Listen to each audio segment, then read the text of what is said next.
જો મર્મો હોય બાઇબલની અંદર, the biggest mystery in the Bible એ છે 1 તિમોથી 3:16. એ આપણે કાઢતા નહીં તમે બનાવો, પણ એમાં 6 મિસ્ટ્રીઝ આપવામાં આવી છે. 1 તિમોથી ચેપ્ટર 3:16 કહે છે, ગોડ મેનિફેસ્ટેડ ઇન ધ ફ્લેશ.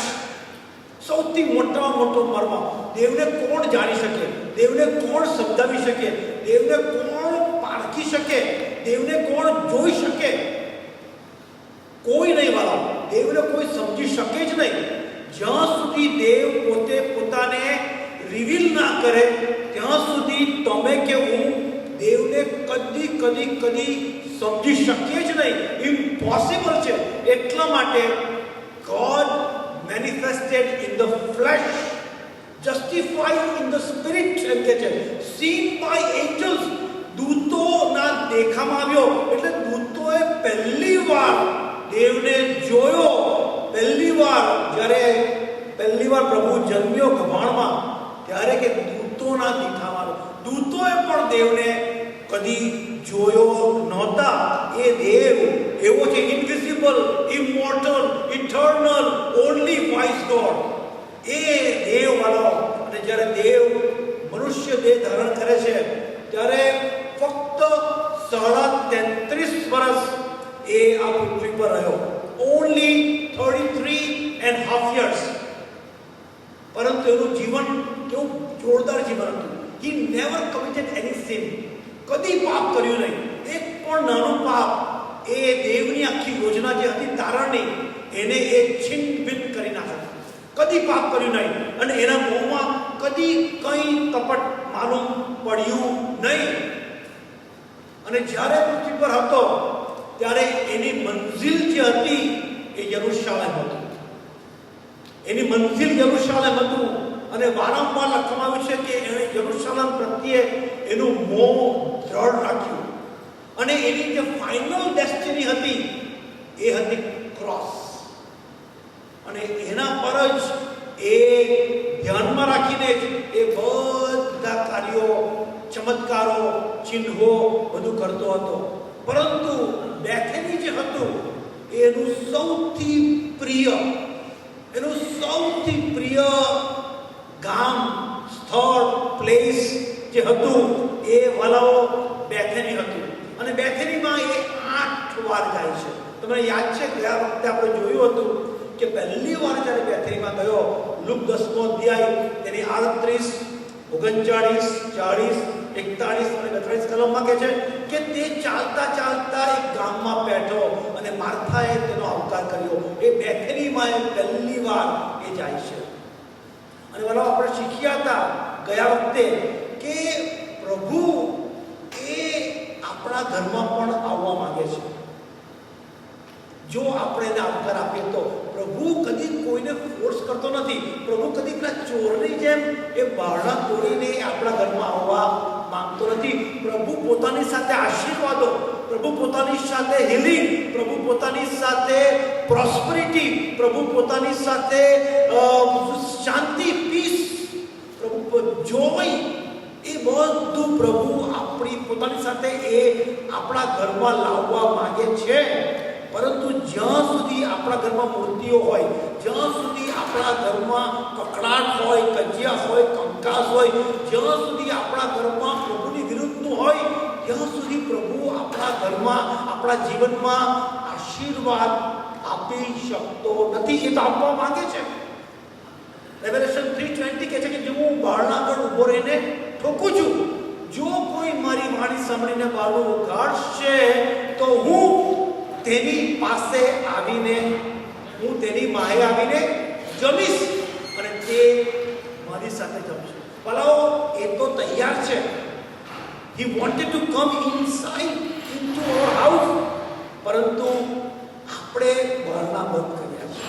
પરંતુ ભલાઓ આ ઘર જે હતું તે પ્રભુને માટે ખુલ્લું હતું. અને પ્રભુ એ આવે છે અંદર. અને પરંતુ એ જુએ છે કે માર્થા અને મેરી વચ્ચે પ્રોબ્લેમ છે. લાજરસ તો છે જ નહીં. પ્રભુ આશીર્વાદ લઈને આવે છે આપણા ઘરની અંદર. પરંતુ બાલાઓ જ્યાં સુધી માર્થા અને મેરી વચ્ચે પ્રોબ્લેમ હતો ત્યાં સુધી પ્રભુ આશીર્વાદ આપી શકતો નથી. આ ઉપરાંત પ્રભુએ ત્યાં વોટ ઇઝ વર્શિપ એ બતાવ્યું છે.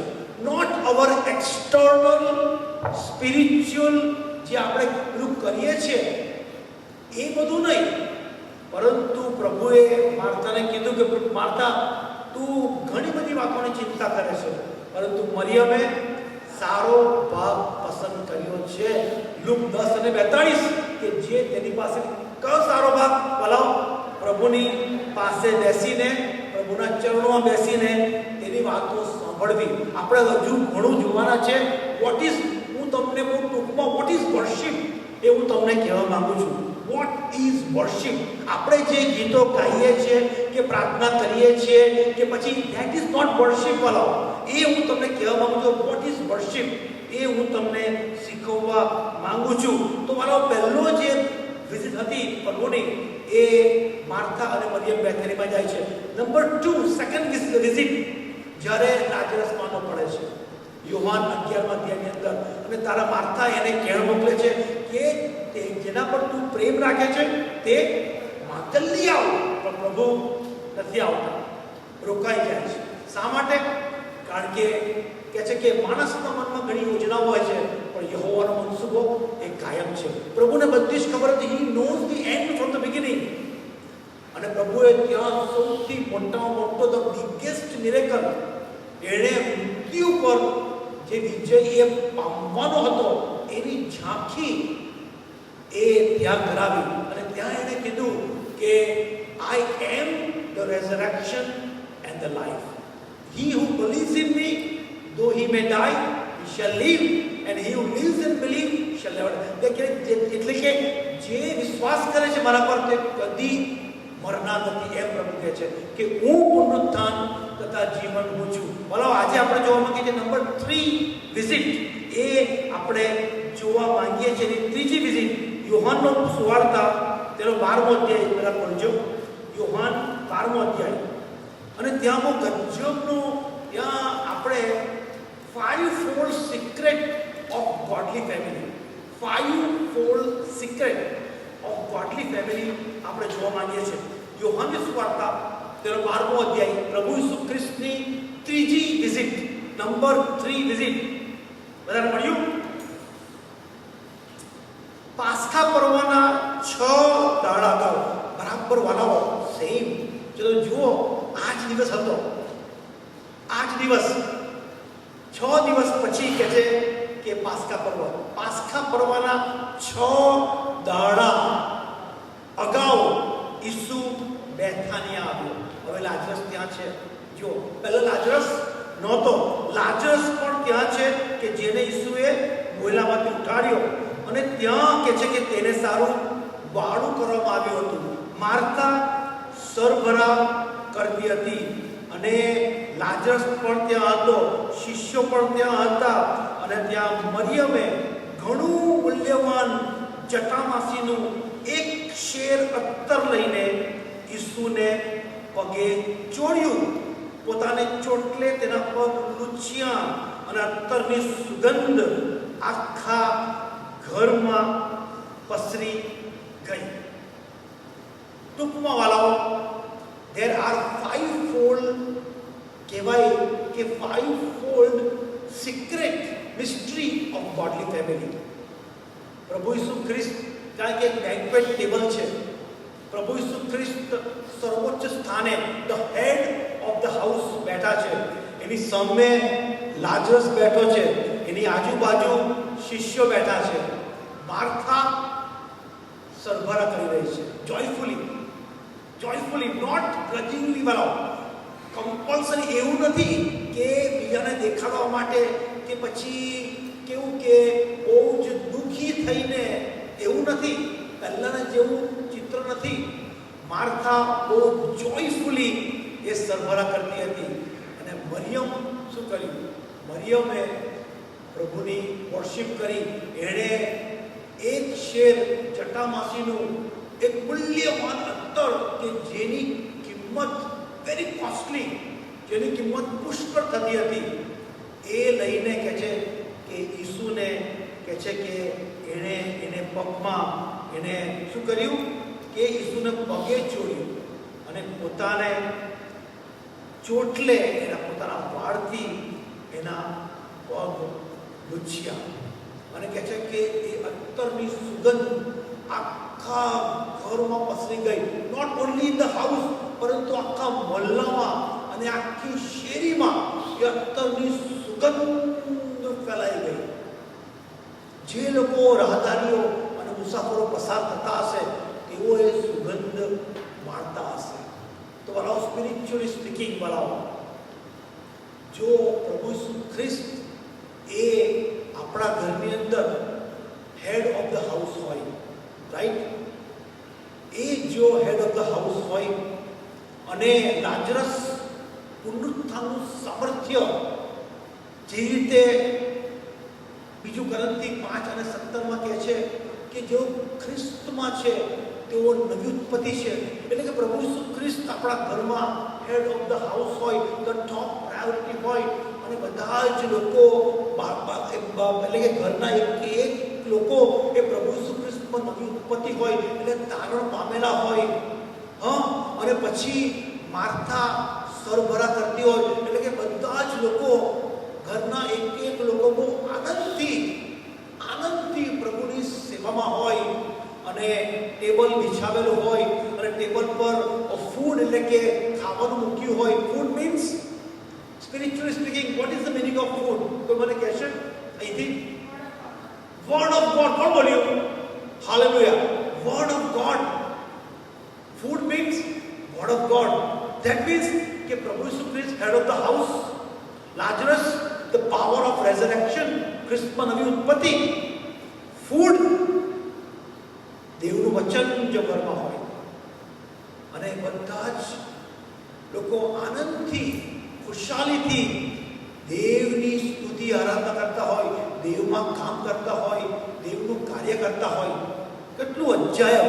અને પછી ઘરની અંદર આરાધના થતી હોય, ગીતો ગવાતા હોય, ગીતો ગુંજતા હોય. વાલાઓ, that is the perfect house. વાલાઓ, શું આપણું ઘર આવું છે? આપણા ઘરમાં શું પ્રભુ ઈસુ ખ્રિસ્ત સર્વોચ્ચ સ્થાને છે? શું આપણા ઘરમાં દેવનું વચન ગુંજે છે? શું આપણા ઘરની અંદર દેવના ગીતો ગુંજે છે, આરાધના થાય છે? શું પ્રભુ ઈસુનું સામર્થ્ય, પાવર ઓફ ધ રેઝરેક્શન એ આપણા ઘરમાં, આપણા ઘરના લોકોમાં દેખાય છે? This is the perfect house. હવે વાળાઓ, પહેલાં જે હાઉસ હતું એ પ્રોબ્લેમ વાળું હતું, કજિયા હતા, કંકાસ હતા, પ્રોબ્લેમ હતો, જેલસી હતી. પરંતુ હવે માર્થા સરભરા કરે છે બહુ જ આનંદથી. વાળાઓ, બીજું કરંથી 2 અને 15 મને યાદ આવે છે. ગુજરાતીમાં ભાષાંતર બરાબર નથી, બહુ જ ખરાબ, બહુ જ શું કહેવાય કે બહુ જ નબળું ભાષાંતર થયું છે ગુજરાતીમાં. ઇંગ્લિશમાં આવું છે.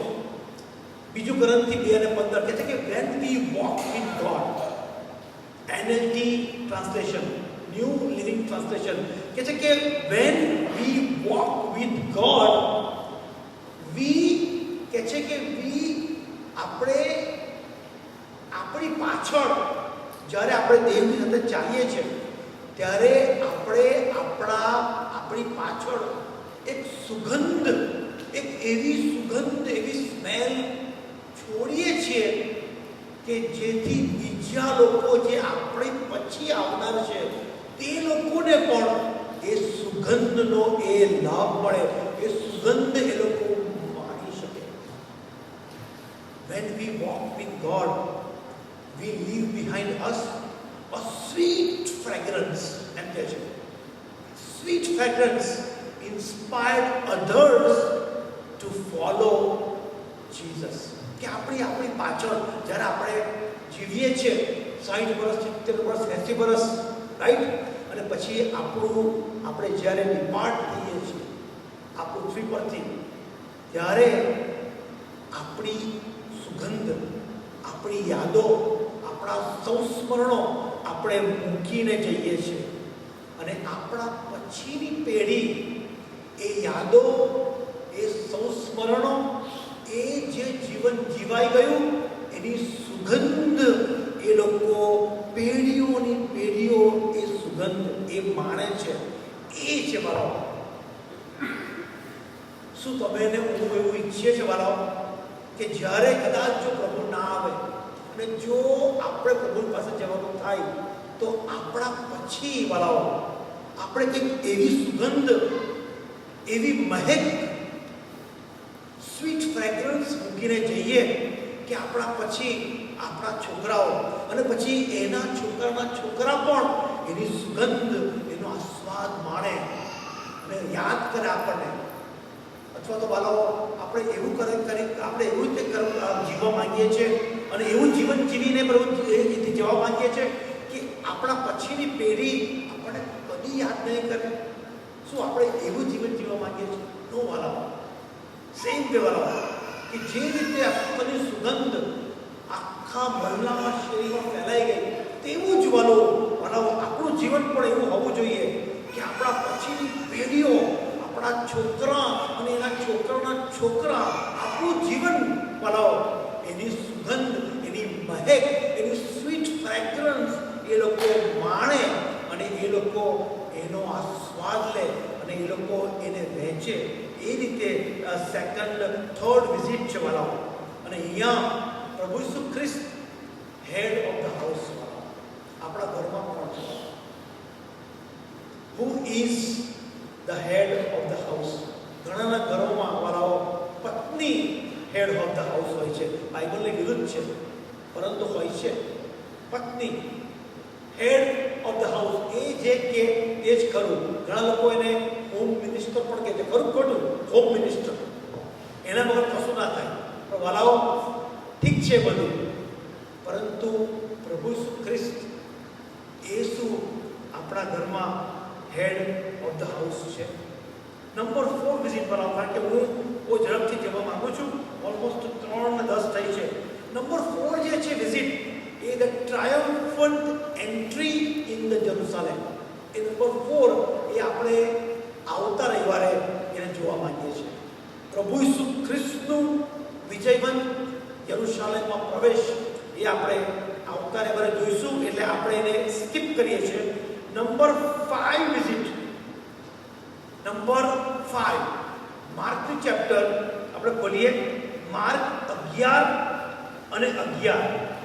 માર્ક 11 અને 11 એ પ્રભુ ઈસુ ખ્રિસ્તની એ 5મી વિઝિટ ઇન ધ બેથની. કોઈ વાત જોરથી વાંચજો.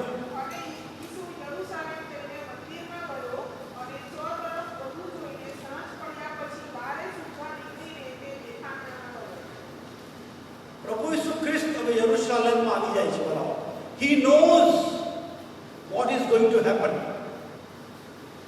એને બધી ખબર હતી કે હવે શું થવાનું છે અને એ મંદિરમાં આવે છે. અને મંદિરમાં જ્યારે આવે છે વાલાઓ ત્યારે શું જુએ છે? Business, corruption top to bottom વાલાઓ એ જુએ છે. અને એ શું કરે છે? બહુ જ દુઃખી થાય છે વાલાઓ. અને એ ફક્ત જુએ છે અને ત્યાંથી પછી એ નીકળી જાય છે. હૃદય દુઃખી છે. આંખોમાં કદાચ એને આંસુ હશે, હૃદય રડતું હશે કે આ શું થઈ ગયું આ મંદિર. અને કહે છે કે આ મંદિર મારા દેવનું ઘર, મારા પિતાનું ઘર, મારા બાપનું ઘર, એને તમે લોકોએ લૂંટારાનું કોતર કરી નાખ્યું છે. અને ત્યાંથી પછી નીકળી જાય છે. બહુ વિવળ હૃદય, બહુ જ અંતરમાં, હૃદયમાં એક બોજો લઈને એ નીકળી જાય છે. અને હવે એ બેથની જાય છે. શા માટે બેથની જાય છે? કારણ કે હી વોન્ટેડ ટુ શેર.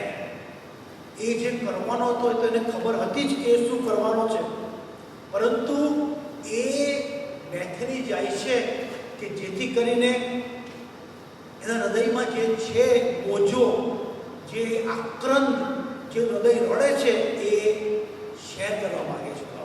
કેટલી બધી ગજબની મિસ્ટ્રી કે ધ ક્રિએટર હવે એના હૃદયમાં જે છે એ પોતાના ક્રિએશનની જોડે એ શેર એ કરવા માંગે છે વાળો. અને સેમ વે વાળો આજે આપણી પણ આ જ હાલત છે, ચર્ચિસની આ જ હાલત છે. Corruption corruption corruption, top to bottom. અત્યારે આપણે ક્યાં છે ખબર તમને? અત્યારે આપણે છે રેવલેશન ચેપ્ટર 3 વર્સ 14 to 20.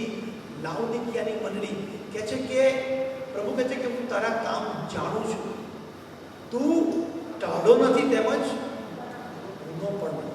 વાલાઓ, આ છે મંડળીની હાલત, આ છે બધું જ કરપ્શન. વાલાઓ, ટોપ ટુ બોટમ.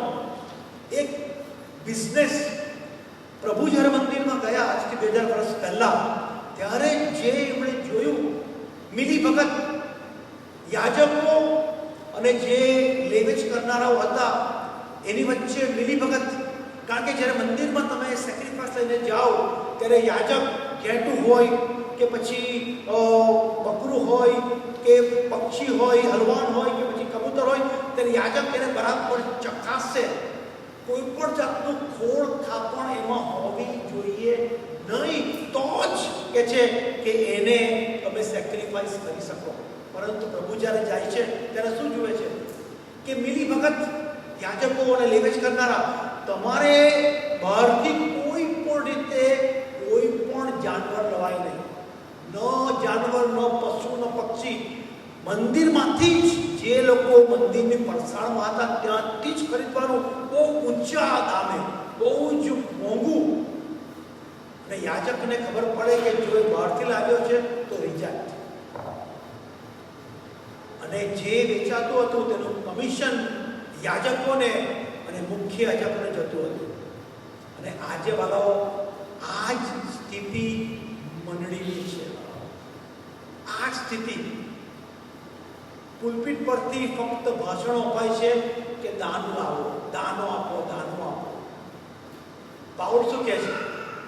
ખેતથી નહીં, ફરજિયાત નહીં. હા, માલાખી 3 અને 10 લખવામાં આવ્યું છે કે તમે તમારા દાનો દશાંશો લાવો, પરંતુ વાલાઓ એ જૂનો કરાર, ઓલ્ડ ટેસ્ટામેન્ટ. નવા કરારની અંદર વાલાઓ નો, તમે કદી પણ પુલપિટ પરથી દાન માંગી શકો જ નહીં. એ નવો કરાર છે. એટલા માટે પાઉલ શું કહે છે? બીજું કોરિન્થી 9મો અધ્યાય 6 અને 7મી કલમ, ખેતથી નહીં, ફરજિયાત નહીં, પણ ખુશીથી આપનારને દેવ ચાહે છે. સી હિયર વાલાઓ, કદી આઈ ડોન્ટ થિંક કે પાઉલે કે પિત્તરે કદી પણ દાનની અપીલ કરી હતી. It's unbiblical. પરંતુ વાલાઓ, અત્યારના ચર્ચોમાં કરપ્શન કરપ્શન કરપ્શન. વાલાઓ, ટોપ ટુ બોટમ બધું જ કરપ્ટ થઈ ગયું છે. જમીનો વેચાઈ ગઈ છે, મિલકતો વેચાઈ ગઈ છે, બધું જ.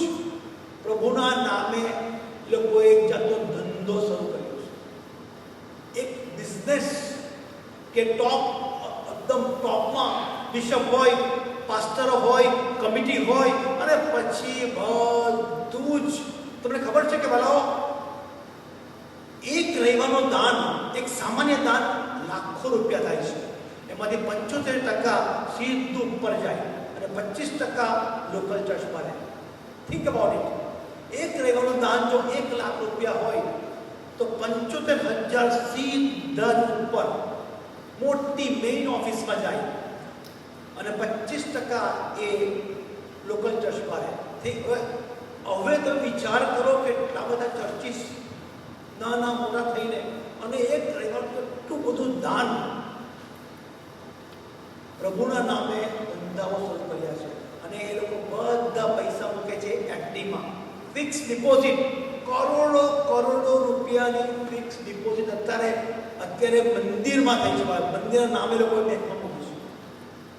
કરપ્શન વાળાઓ, એ સ્થિતિ જે હતી વાળાઓ, જે એ જમાનામાં, તે જ બધા મળતિયાઓ અને તમારા જેઓ તમને ઓળખીતા હોય તો જ તમારું કામ થાય. અને બધા કામને માટે પૈસા, એવરીથિંગ મની. કશું બી હોય, પૈસા લાવો, કવર આપો. લગ્ન થાય છે તો 15 પાદરી હોય અને બધા પાદરીને 1,000 રૂપિયા કવર આપો. ધીસ ઇઝ કરપ્શન વાળો. હું કેમ કહું છું વાળાઓ કે જે સ્થિતિ હતી અને પ્રભુ જે રીતે દુઃખી થતો હતો એ જ રીતે પ્રભુના જે સેવકો છે એ લોકો દુઃખી થાય છે એટલા માટે કે અત્યારે મંદિરની અંદર ચર્ચમાં એ લોકોએ પૈસાને નામે એ લોકોએ ધંધા શરૂ કર્યા છે. અને આ જ સ્થિતિ હતી વાળાઓ. જે અત્યારે હતી એ જ અત્યારે છે. કરોડો રૂપિયાની ખાલખાત થઈ રહી છે. અને પુલપીટ પર વાળાઓ, પુલપીટ પર એ લોકોએ પ્રભુના નામે એ લોકોએ લોકોને છેતરવાનું, પૈસા પડાવવાનું કામ શરૂ કરી નાખ્યું છે. અને એ બોજો લઈને પ્રભુ એ બેથની જાય છે. કારણ કે એ બોજો એટલો બધો એ વિવળ થઈ ગયો હતો, એટલો બધો એ હતાશ, નિરાશ. પ્રભુ માણસ હતો બરાબર, સંપૂર્ણ માણસ અને સંપૂર્ણ દેવ, અને એને પણ લાગણીઓ હતી, એને પણ બધું, એને પણ દુઃખ થતું હતું આ બધું જોઈને. અને વાલાઓ એ ભારું હૃદય લઈને એ બેથેની જાય છે અને ત્યાં આ બધું જ એ શેર કરે છે. અને એ શેર પણ કરે છે કે હવે એ શું કરવાનું છે. 5th વિઝિટની અંદર વાલાઓ અને 6ઠ્ઠા વિઝિટમાં હવે એ મંદિરમાં એ પાછો આવે છે. અને આપણે જેમ જાણીએ છીએ તેમ એ મંદિરને શુદ્ધ કરે છે. બધા જે નિવેશ કરનારા હતા એ બધાને કાઢી મૂકે છે. અને યાજકો અને મુખ્ય યાજક બધા જ એની સામે થઈ જાય છે કે તું કયા અધિકાર ત્યાં બધું કરે છે. તો કહે છે કે તમે મારા બાપના ઘરને લૂંટારાઓનું ગોતર કરી નાખ્યું છે. હી વોઝ વેરી એંગ્રી. પરંતુ વાલાઓ એનો જે એંગર હતો ને વોઝ વેરી રાઇચિયસ, વેરી રાઇચિયસ. જ્યારે આપણે ગુસ્સો કરીએ છીએ ને રાઈટ, ત્યારે આપણે હંમેશા 99.99% વાલાઓ આપણે હંમેશા પાપ કરીએ છીએ. કારણ કે આપણે જ્યારે ગુસ્સો કરીએ છીએ ને ત્યારે એ આપણા બચાવને માટે હોય છે. કારણ કે આપણને ખોટું લાગ્યું હોય છે એટલે એ આપણને ગુસ્સો આવે છે. પરંતુ આનો જે ગુસ્સો હતો પ્રભુનો, રાઇચિયસ, હોલી, પ્યોર, જસ્ટ. પાઉલ શું કહે છે ખબર છે? ગુસ્સો થવા પણ પાપનો. આપણે જ્યારે ગુસ્સો કરીએ છીએ વાલાઓ એટલે પાઉલ કહે છે કે વારંવાર આપણે પાપમાં પડી જઈએ છીએ. ગુસ્સો એ આપણને હોય છે જ વાલાઓ, અને ગમે ત્યારે એ નીકળી જાય છે. અહીંયા પ્રભુ વાલાઓ એ મંદિરને શુદ્ધ કરે છે. ગુસ્સો એની બહાર હતો પણ હૃદય તો એનું રડતું હતું. કોરડાઓ લઈને એ મંદિરને એ શુદ્ધ કરે છે. અને એ શુદ્ધ કર્યા પછી 6ઠ્ઠી વિઝિટ વાળાઓ માર્ક 11 અને 19 શું કહે છે? માર્ક 11 અને 19 કહે છે કે આ બધું થયા પછી એ દર સાંજે તે શહેરની બહાર જતો. ધેટ મીન્સ કે યરુશલેમમાં કદી રહ્યો જ નહીં, એને રાતવાસો કર્યો જ નહીં. સવારે યરુશલેમમાં જાય, ચમત્કારો કરે, પ્રીચિંગ કરે, ટીચિંગ કરે, અને સાંજ પડે યરુશલેમમાંથી નીકળી જાય. એટલા માટે યરુશલેમને કહે છે કે ઓ યરુશલેમ, યરુશલેમ, પ્રબોધકોને મારી નાખનાર અને તારી પાસે મોકલેલાઓને પથ્થરે મારનાર, આ છે યરુશલેમ વાળાઓ. અને એ યરુશલેમમાં બધી રાત એ રોકાયો ને કહે છે કે એ માથે 11-19 શું કહે છે કે એ સાંજ પડી અને એ શહેરની બહાર જતો ગયો. શા માટે શહેરની બહાર ગયો વાળાઓ? બેથેનીમાં. કારણ કે હવે પોતાના વાલાઓ જે હતા તેઓની સાથે એ પ્રાર્થના કરવા માંગતો હતો. એ ત્યાં એ શેર કરવા માંગતો હતો. પોતાના જે વાલાઓ હતા એ લોકો એને કમ્ફર્ટ આપે. He was very upset in his heart. શિષ્યો દ્વારા અને આ જે વાલું કુટુંબ હતું તે દ્વારા એને કમ્ફર્ટ મળે એટલા માટે એ બેથેનીમાં જાય છે શેર કરવા માટે. એને રેસ્ટ મળે. ફિઝિકલી અને mentally he was upset, he was tired. Emotion એને ક્લિયર વી ડોન્ટ નો. પરંતુ વાલાઓ એ જ્યારે બેથેનીમાં જાય છે એને પણ વાલાઓ he looking for comfort. He was looking for rest, fellowship, encouragement. એટલા માટે એ બેથેની જાય છે. હવે આપણી 7મી વિઝિટ વાળાઓ, 7th વિઝિટ ઇન બેથેની, માથી 26મો અધ્યાય તમે ખોલજો. માથી 26મો અધ્યાય અને તેની 6ઠી કલમ કોઈ વાંચજો. માથી 26 અને 6 આ 7મી વિઝિટ છે બેથેનીમાં. યસ.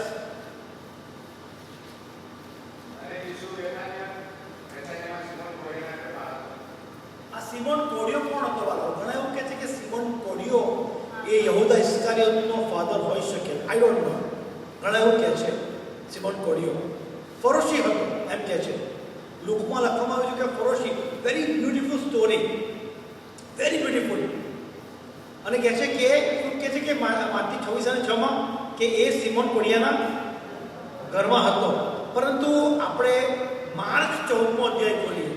માર્ક 14મો અધ્યાય અને તેની 1 થી 9 કલમ આપણે વારાફરતી વાંચવા માંગીએ છીએ. અને આના પર હું વધારે ભાર મૂકવા માંગુ છું કે I want to share with you about worship.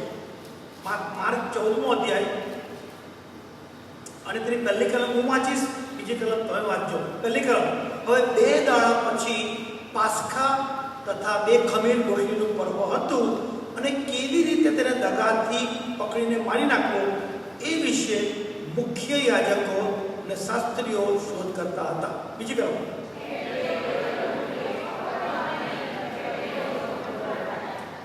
ત્રીજી કલમ.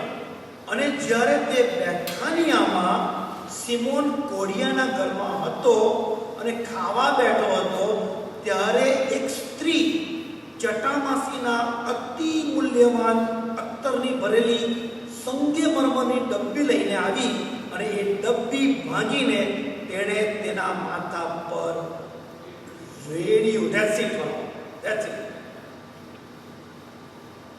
આપણને ખબર નથી વાલો કે આ સ્ત્રી કોણ હતી. I don't know. તમને કદાચ ખબર નહીં. કોઈને ખબર છે સ્ત્રી કોણ હતી? કદાચ મરિયમ હોઈ શકે, માર્થાની બેન મરિયમ હોઈ શકે, કાં તો પછી માર્થા માગદાલેણ પણ હોઈ શકે, ક્યાં તો પછી લુકમાં લખવામાં આવ્યું છે, લુક 7મા અધ્યાયની અંદર કે એક પાપી સ્ત્રી, એક શહેરમાં એક પાપી સ્ત્રી હતી. એટલે વી ડોન્ટ નો વાલાઓ, મને ખબર નથી કે આ સ્ત્રી કોણ હતી, but that is not our subject. પણ આ સ્ત્રી દ્વારા વાલાઓ એક મોટું રેવલેશન પ્રાપ્ત થાય છે એ હું તમને શેર કરવા માંગુ છું વાલાઓ. આ સ્ત્રી જે હતી વાલાઓ, તે હવે સ્ત્રીને જાહેરમાં, એ સમય એવો હતો કે સ્ત્રીઓથી જાહેરમાં અવાય નહીં, પરંતુ આ સ્ત્રી બહુ જ વાલાઓ, she was very desperate to see Lord Jesus. આ સ્ત્રી એવી હતી, બહુ ડેસ્પરેટ હતી કે પ્રભુ ઈસુ ખ્રિસ્તને કોઈ પણ રીતે એ જુએ અને પ્રભુ ઈસુ ખ્રિસ્તને આ જે અત્તર જે હતું એનાથી એને અનોઇન્ટ કરે. એ આ સ્ત્રીની બહુ જ ઈચ્છા હતી વાલાઓ. પ્રભુનો પ્લાન જે હતો વાલાઓ, પ્રભુએ વારંવાર શિષ્યોને કહ્યું હતું કે યરુશલેમમાં મારે જવું અને માર્યા જવું અને પાછા ઉઠવું એ જરૂરનું છે, પરંતુ શિષ્યો સમજ્યા જ નહીં અને સમજવા માંગતા પણ નહોતા. એ લોકોને એક જ હતું કે પ્રભુ ઈસુ ખ્રિસ્ત યરુશલેમમાં જાય અને સીઝરને મારી નાખે અને રાજમહેલને કબજો કરે અને ત્યાં પછી એ ગાદી સંભાળે અને મસીહા તરીકે બિરાજે અને પછી રાજ્ય એ સ્થાપન કરે. એ શિષ્યોની એ આખો જ એમનો વિચાર હતો અને એ ખ્યાલમાં હતા. પ્રભુ ઈસુ ખ્રિસ્તનું વધસ્તંભે જવું એ કદી સ્વીકાર્યું જ નહોતું. અને વારંવાર પ્રભુ કહે છે કે યરુશલેમમાં જવું, પિત્તર કહે છે કે એ કદી નહીં બને. પિત્તર તો એ જાણે પ્રોટેસ્ટ કરે છે કે નો, ઇટ ઇઝ ઇમ્પોસિબલ, એ કદી નહીં થાય. પરંતુ વાલાઓ, આ સ્ત્રી જે હતી વાલાઓ, એ કંઈક રીતે પ્રભુના આત્મા દ્વારા એને કંઈક એવો અહેસાસ થયો હતો, એવો અણસાર આવ્યો હતો કે આત્મા દ્વારા દોરાઈને એ બહુ જ હિંમત કરીને આ જે ફરોશીઓ બેઠા હતા અને શાસ્ત્રીઓ બેઠા હતા અને શિષ્યો બેઠા હતા, સ્ત્રીઓથી જવાય જ નહીં, પરંતુ હિંમત કરીને, પાપી સ્ત્રી હતી એમ કે લખવામાં આવ્યું છે લુકમાં, હિંમતથી, આઈ ડોન્ટ નો કે કઈ હિંમત એને આપી હશે અને કઈ રીતે એ ઘરમાં પ્રવેશી હશે અને કઈ રીતે એ પ્રભુની પાસે ગઈ હશે, એના પગની પાસે. આઈ ડોન્ટ નો કેવી હિંમત હશે એની. પરંતુ આ સ્ત્રી જે હતી વાળાઓ, એ કઈક રીતે એ ઘરમાં પ્રવેશી જાય છે હિંમતથી. અને પછી કહે છે કે એણે જે પેલું અત્તર હતું, કે છે કે અતિ મૂલ્યવાન અત્તરની ભરેલી સંગે મરમરની ડબ્બી હતી, એ ડબ્બી તોડી નાખી, એને તોડી નાખી અને એના માથા પર રેડ્યું. ઘણા પ્રભુના સેવકો કહે છે, થિયોલોજિયન્સ, અને કે આ જે અત્તર હતું એ કહે છે કે આખા વર્ષનો જે સારામાં સારો પગાર તમને થાય, આખા વર્ષનો, એનું મૂલ્ય કરતા પણ વધારે આ જે અત્તર હતું એની કિંમત હતી. એટલે એમ કહેવાય કે એને પોતાનું સર્વસ્વ આ વેચીને આ અત્તરની આ શીશી લઈ અને એને ભાંગી નાખી. દેટ મીન્સ એને તોડી નાખી અને બધું જ પોતાના માટે કશું જ વાલાઓ એને રહેવા દીધું નહીં. Very costly ointment. અને વાલાઓ, આ છે, this is true worship, this is pure worship, this is, આને કહેવાય કે સ્પિરિચ્યુઅલ વર્શિપ. પરફેક્ટ વર્શિપ જો કહેવાય વાલાઓ, તે આ છે વાલાઓ. શી ડઝન્ટ કેર. એને પડી નહોતી કે લોકો મારા વિશે શું વિચારશે, કે શું કહેશે, કે એ લોકો કેવા પ્રત્યાઘાત કરશે, કે કયો રિસ્પોન્સ આપશે. એમને ખબર નહોતી, એને ખબર નહોતી. અને તમે જોયું વાલાઓ, આ વર્શિપની અંદર નો વર્ડ્સ. આ સ્ત્રી કશું જ બોલતી નથી. It's a pure worship, it's a true worship, and it's a silent worship. આપણે જ્યારે વર્શિપ કરીએ છીએ ત્યારે આપણે તો શબ્દોનો, મનોહર શબ્દો અને બીજાને ઇમ્પ્રેસ કરવા માટે અને જાત જાતના બાઇબલના કોટ્સ આપણે કરીએ છીએ. કલમો આપણે કરીએ છીએ વર્શિપમાં. અને આપણે એવું કહીએ છીએ કે મનોહર ભાષા બોલવાથી અને સારા સારા શબ્દો બોલવાથી અને સુંદર રીતે ગીતો ગાવાથી અને લાંબી પ્રાર્થના કરવાથી ઇટ ઇઝ વર્શિપ. નો વાલાઓ, ટ્રુ વર્શિપ જે છે, પરફેક્ટ વર્શિપ, એક પણ શબ્દ જ નથી આ વર્શિપમાં. આ સ્ત્રી કશું બોલતી જ નથી વાલાઓ. એક પણ શબ્દ આ સ્ત્રી બોલતી નથી.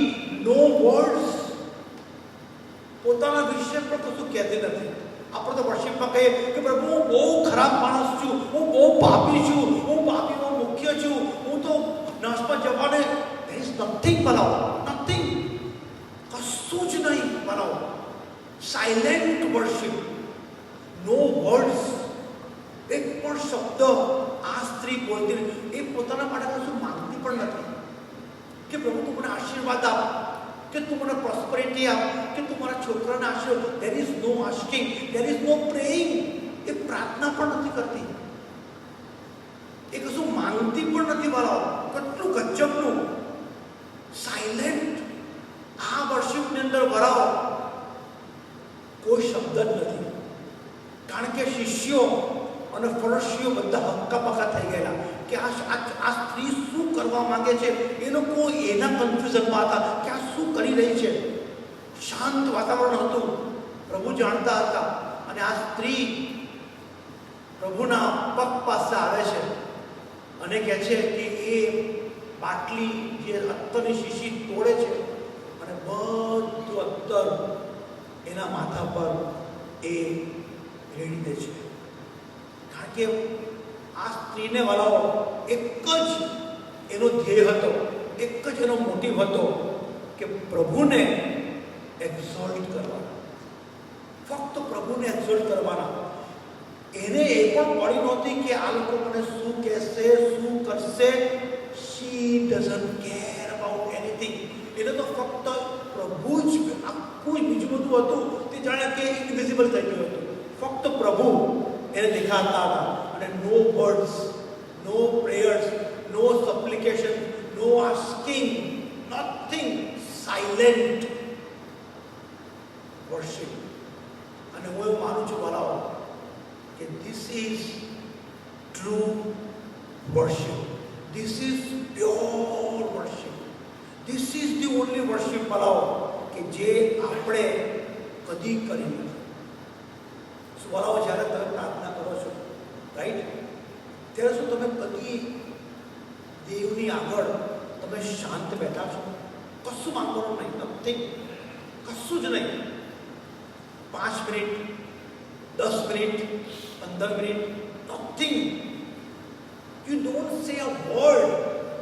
તમે પ્રાય પણ શબ્દ બોલ્યા વગર દેવની ચરણોમાં, દેવના ચરણોમાં, દેવની પાસે બેસીને ધ્યાન ધરીને શાંત રહીને દેવની જે સૌંદર્ય, એની જે બ્યુટી, એનું અવલોકન તમારા આત્મામાં કરીને શાંત ચિત્તે, નો વર્ડ, નો આસ્કિંગ, નો પ્રેયર, નો સપ્લિકેશન, જસ્ટ વર્શિપ.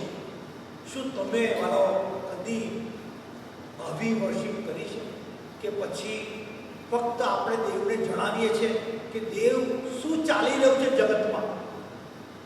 પ્રાર્થના તમે જો તમારી પ્રાર્થના જોજો તમે કે આપણે દેવને જણાવીએ છીએ કે પ્રભુ અત્યારે ભારતની અંદર પુષ્કળ ધમાલ ચાલે છે, પુષ્કળ તમારા લોકોને એ કરવામાં આવે છે, ચર્ચો બાળી મૂકવામાં આવે છે. દેવને બધી માહિતી આપીએ છીએ આપણે. એને બધી જ ખબર છે વાલા. એને તમારે માહિતી આપવાની કોઈ જરૂર નથી. વર્શિપ મીન્સ વાલાઓ, મેં જ્યારે આનું મનન કર્યું ત્યારે મને ખબર પડી કે what is worship. Silent, no words વાલાઓ. અને પ્રભુએ લુકમાં કીધું છે, લુકનો 7મો અધ્યાય ખોલજો. ઓ ગજબ, પ્રભુએ સાક્ષી આપી એના વિશે. ઓ ગજબ, પ્રભુએ સાક્ષી આપી છે. લુક 7મો અધ્યાય. અને શું કહે છે એમાં પણ આ જ વાત છે, પણ કંઈક અલગ રીતે લુક આ વાતને વિસ્તારે છે. અહીંયા પ્રભુ સિમોનને કહે છે, સિમોન, અહીંયા સિમોન જે કોઢિયો હતો એના ઘરમાં કહે છે, સિમોનને કહે છે કે સિમોન, તારા ઘરમાં હું આવ્યો, તે મને ન તો તે મને ચુંબન કર્યું કે ન તે મને પાણી આપ્યું પગ ધોવા માટે, પરંતુ આ સ્ત્રી કહે છે કે જ્યારથી આવી છે ત્યારથી આંસુઓથી મારા પગ પલાળે છે, ચોટલાથી લૂછે છે, મારા પગને ચૂમે છે અને અત્તર જોડે છે. કારણ કે સિમોનને એવું લાગ્યું હતું કે આ સ્ત્રી એ પાપી સ્ત્રી છે, કદાચ એ વેશ્યા હોઈ શકે, આઈ ડોન્ટ નો વાળો, કદાચ આ સ્ત્રી એ ચરિત્રની સારી ના હોઈ શકે દુનિયાની દ્રષ્ટિએ. પરંતુ પ્રભુ એના માટે શું કહે છે? પ્રભુ એને શું કહે છે કે આ સ્ત્રી કહે છે કે જ્યારથી આવી છે ત્યારથી એ આંસુઓ પલાળીને પોતાના ચોટલાથી લૂછે છે અને મારા પગને ચુંબન કર્યા કરે છે. માટે હું કહું છું કે એના પાપ ઘણા છે, તે એને માફ થયા છે, કેમ કે એણે ઘણો પ્રેમ રાખ્યો છે. અને પછી કોઈ જગ્યાએ કહે છે પ્રભુ કે જ્યારે આ સુવાર્તા વાંચવામાં આવશે ત્યારે આ સ્ત્રીએ જે કર્યું છે એની યાદગીરીમાં એ સંભાળવામાં આવશે. માર્ક 14 ભાઈ, માર્ક 14 અને બોલજો. યસ, માર્ક 14 અને 9.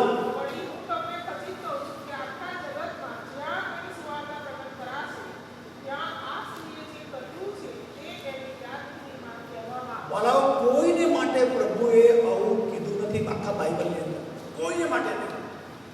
ફક્ત આના માટે. વાય?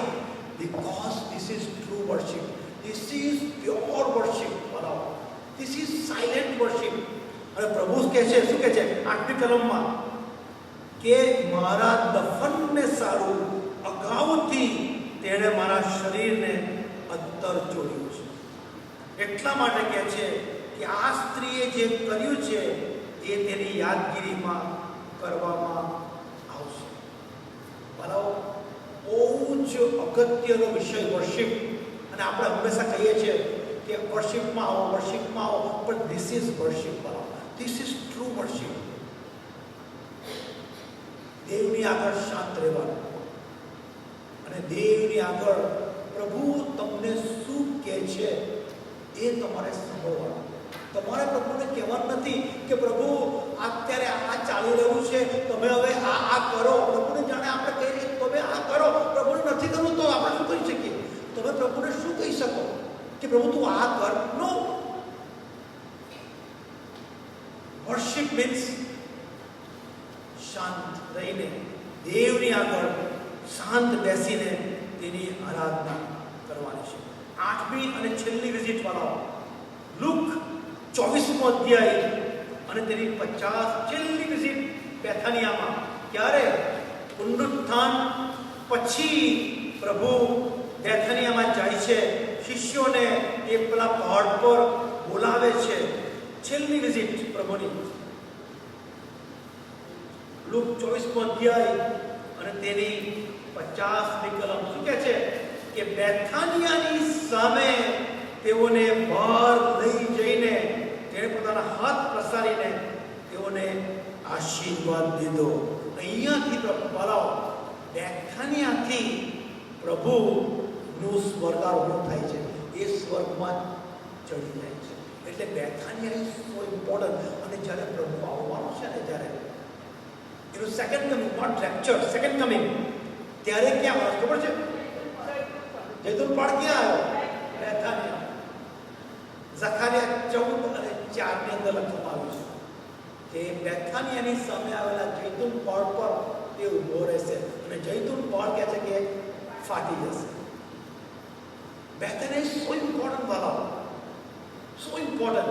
ને એટલા માટે સૌથી પ્રભુને વહાલું આ સ્થળ હતું બેથાનિયા. 8 વાર પ્રભુ વિઝિટ લે છે વાળાઓ. આપણે વાળાઓ શું શીખી શકીએ છીએ આ પ્રભુની 8 વિઝિટમાંથી વાળાઓ? વેરી ઇમ્પોર્ટન્ટ વાળાઓ, કે શું પ્રભુ તમારા ઘરમાં હેડ ઓફ ધ હાઉસ છે? શું પ્રભુ તમારા ઘરની બહાર છે અને ઠોકે છે, ખટખટાવે છે, કે તમારા ઘરમાં છે? અને કદાચ જો તમે પ્રભુને આવકારો, રાઈટ, તો શું તો પ્રભુને તમે કેવી રીતે આવકારશો? એઝ અ ગેસ્ટ તરીકે, મુસાફિર ગેસ્ટ, કે પછી હેડ ઓફ ધ હાઉસ? અને આજે આપણે બહુ ગજબનું આપણે જોયું કે વર્શિપ શું છે. બરાબર, પ્રભુને ત્યાં કોઈ પક્ષપાત નથી, નો પાર્શિયાલિટી. આ સ્ત્રી જે હતી બરાબર, પાપી સ્ત્રી, વી ડોન્ટ નો કે એ કોણ હશે. એ વેશ્યા હશે, પાપી સ્ત્રી હશે, એ મરિયમ હશે, મરિયમ મેગ્દાલેન હશે, વી ડોન્ટ નો બરાબર. પરંતુ ગોડ હેઝ નો પાર્શિયાલિટી. અને કીધું કે આ સ્ત્રીએ જે કર્યું છે એ તેની યાદગીરીમાં હંમેશા એ સંભાળવામાં આવશે. અને વાલાઓ, પ્રભુ જો ના આવે અને જો આપણું આ દુનિયામાંથી જવાનું થાય, ડિપાર્ટ થાય, તો શું વાલાઓ આપણું જીવન એવું હશે કે આપણા છોકરાઓ અને આપણા છોકરાના છોકરાઓ શું આપણને યાદ કરશે? કઈ રીતે? સ્વીટ ફ્રેગ્રન્સ, કે પછી એવી રીતે યાદ કરશે કે ભાઈ સારું થયું, આ માણસ ગયો હતો, કોઈ કામનું નહોતું, એવી રીતે યાદ કરશે કે પછી ખરેખર આપણા છોકરાઓ અને એના છોકરાના છોકરા અને આખી પેઢી? સો મે ગોડ બ્લેસ યુ. પ્રભુ તમને પુષ્કળ પુષ્કળ આશીષ આપો. અને માનો આપણે